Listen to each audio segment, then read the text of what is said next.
চায়নার সাথে সম্পর্ক থাকবে, সকল দেশের সাথে সম্পর্ক থাকবে এবং এটা আমার মনে করি না এক দেশের সাথে সম্পর্ক ভালো হলেই আরেক দেশের সাথে সম্পর্ক খারাপ হবে।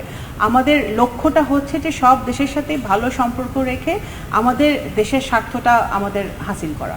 ইকোনমিক করিডোরটা এগেন ইটস আন্ডার অ্যানালাইসিস, আমরা এটা অ্যানালাইসিস করছি, আমরা দেখছি এবং যদি economic corridor is a channel, right, it's a communication channel. তো কমিউনিকেশনটা যদি আমাদের সহজ হয় তাহলে আমাদের বাণিজ্য এবং অর্থনীতিতে অনেক বেশি সম্প্রসারণ ঘটবে।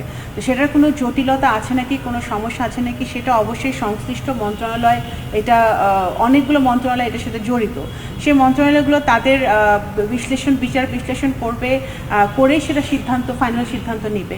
সেটা একটা প্রপোজাল এসেছে, সেই প্রপোজালটা অবশ্যই বাংলাদেশ সরকার, সেটা আমরা সাধুবাদ। এটা বাংলাদেশের অর্থনীতি বাণিজ্যতে এটা আমি মনে করি এটা আমাদেরকে অনেক বেশি বাণিজ্য সম্প্রসারণে সাহায্য করবে। কিন্তু বাস্তবিক অর্থে এটা কতটুকু কমপ্লিকেটেড বা কমপ্লিকেশনস হবে কি হবে না, সেটা সংশ্লিষ্ট মন্ত্রণালয় সেটা যাচাই বাছাই করে জানালে সেটা তখন আমরা জানতে পারবো।